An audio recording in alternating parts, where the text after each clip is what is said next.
Estrutura de repetição.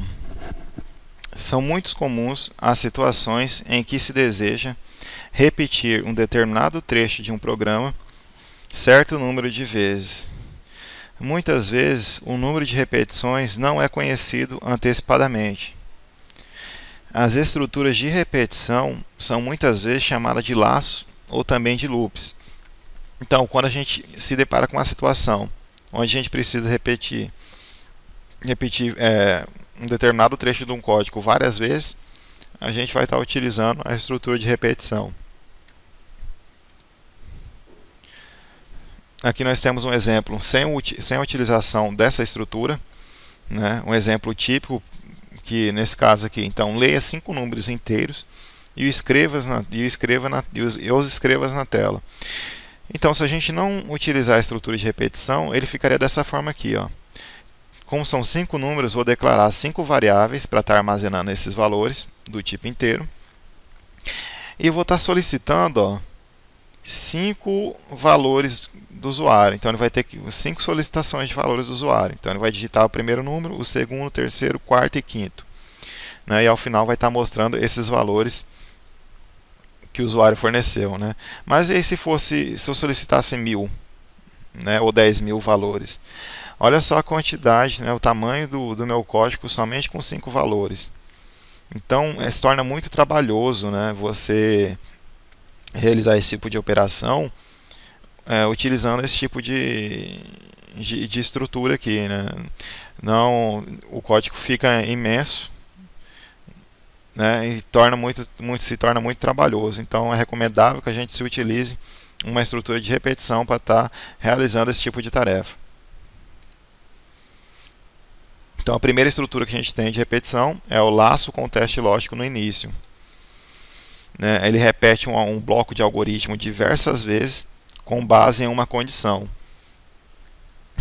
Ele faz o teste antes da execução do bloco e só executa se a condição for verdadeira, ou seja, ele só vai garantir a repetição daquele determinado trecho do código se a condição for verdadeira. Então, enquanto a condição for verdadeira, ele vai repetir aquelas instruções. Se não, se a condição for falsa, ele para a repetição.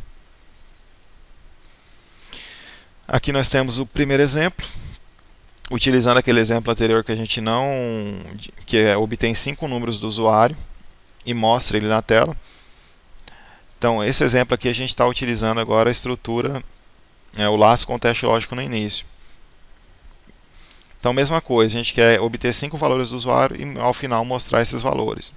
Então, diferente do primeiro exemplo, esse aqui a gente só precisa definir uma variável, número, onde vai estar armazenando esses valores, e uma variável chamada cont, ou também conhecida como controladora. O que ela faz? Ela é responsável para estar controlando controlando ou contando a quantidade de repetições no nosso loop. Então, no momento que essa variável aqui obtiver o valor 5, nesse caso são 5 repetições, ela vai estar garantindo a nossa saída desse loop, está encerrando a repetição desse trecho de código. Então, inicializamos o nosso algoritmo definindo essa variável cont com valor igual a 1, então atribuímos o valor 1 a ela. E na nossa estrutura de repetição, com teste lógico no início, a estrutura enquanto, a gente vai estar testando, verificando se esse valor satisfaz essa condição. Então, cont, lembramos que a gente definiu ele como 1. Então, cont é menor ou igual a 1. Como cont é menor, cont é menor ou igual a 5, como cont é igual a 1, então a condição é verdadeira. Se a condição é verdadeira, ele vai entrar no loop e vai estar executando essas instruções aqui. Então, a primeira instrução que ele executa é digite um número, ou seja, vai estar solicitando um novo valor para o usuário, que é o primeiro valor, é o primeiro número que a gente vai obter dele. Então, digite um número, vai estar lendo esse número e em seguida vai estar mostrando esse número na tela. Então, aqui já obtemos um valor dele, precisamos obter mais 4. Então, feitas essas instruções aqui, o próximo passo é eu estar incrementando essa minha variável cont. Para quê? Para que quando ela chegue a 5, né, quando ela chegar a 5 aqui, ela vai estar encerrando essa repetição. Nossa, vai tornar essa condição falsa. Então, conte recebe conte mais 1.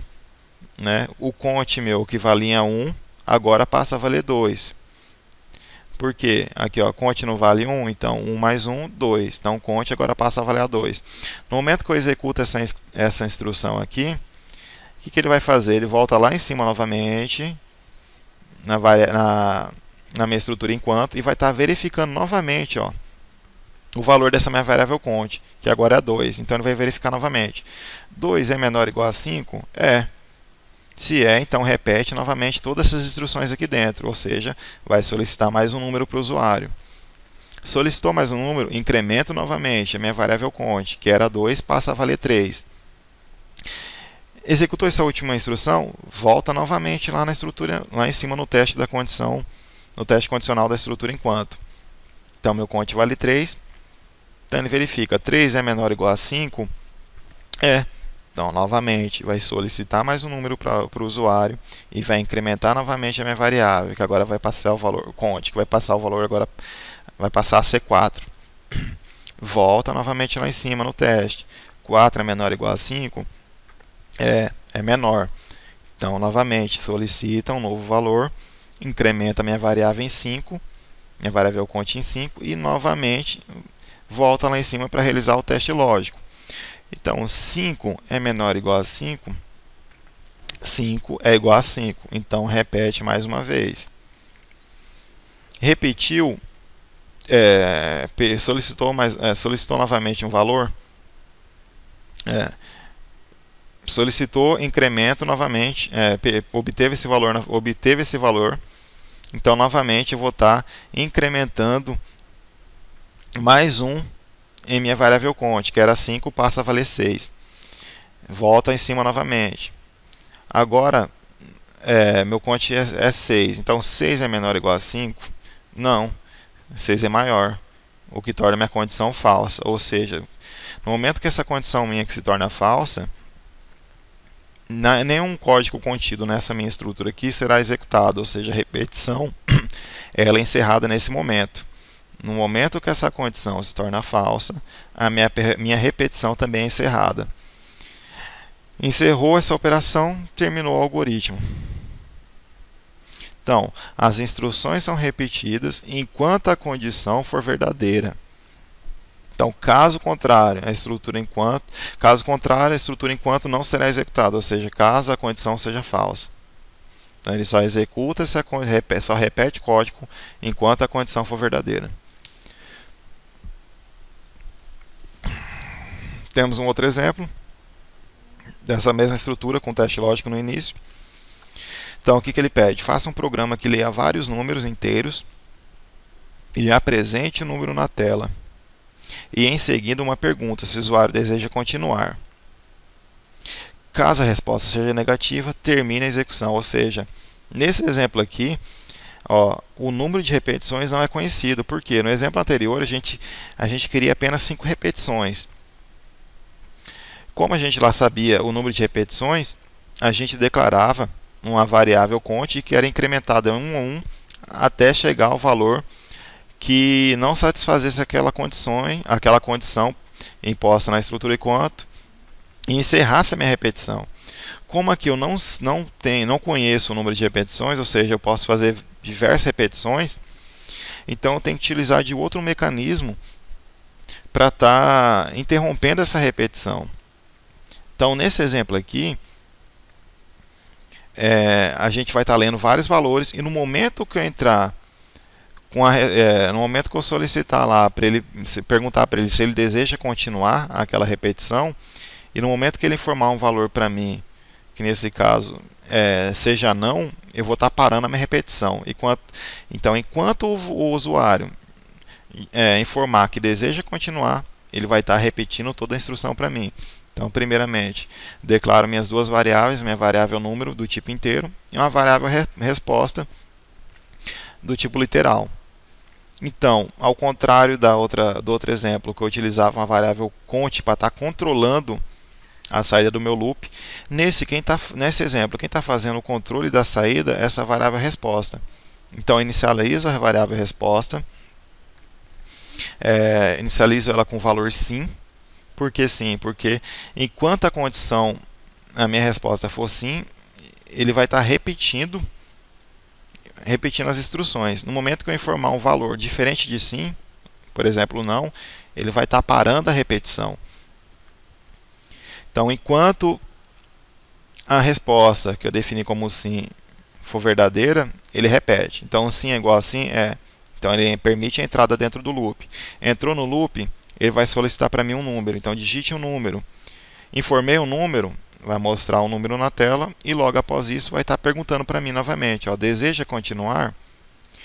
Então, ele vai estar solicitando mais um valor para mim. Então, se eu informar nesse caso aqui sim, armazena esse valor na variável chamada resposta e volta lá em cima e ele vai testar. Ó. O valor contido nessa variável resposta, que é sim, é igual a sim, verdadeiro. Se é verdadeiro, repete todo o processo de novo. Então, digite um número, digitei um número, escreveu o número na tela e logo em seguida perguntou novamente, deseja continuar? Se eu informar nesse momento aqui não, ele armazenou a minha resposta na variável resposta, voltou lá em cima no loop e vai estar verificando, ó, não é igual a sim? Não, ele é diferente, ou seja, a condição é falsa. Se a condição é falsa, ele para a minha instrução, ou seja, essa repetição é encerrada. E assim termina o meu algoritmo. Então, quando que eu utilizo o laço com teste lógico no início, né, a estrutura enquanto? Quando que eu vou estar utilizando ela? Então, é utilizado quando o número de repetições não é conhecido antecipadamente. Tá? No primeiro exemplo que a gente fez, a gente conhecia o número de repetições, que eram 5. Você pode utilizar daquela forma, mas assim a forma a maneira mais útil, a maneira mais simples, a maneira mais utilizada para estar utilizada essa estrutura é quando você não se conhece o número antecipadamente. Então, desde que os valores fornecidos sejam testados um de cada vez pela variável de teste. Então, eu vou estar utilizando a estrutura enquanto, quando eu não conhecer o número de repetições, tá? Antecipadamente. E desde que os valores fornecidos sejam testados um de cada vez pela variável teste.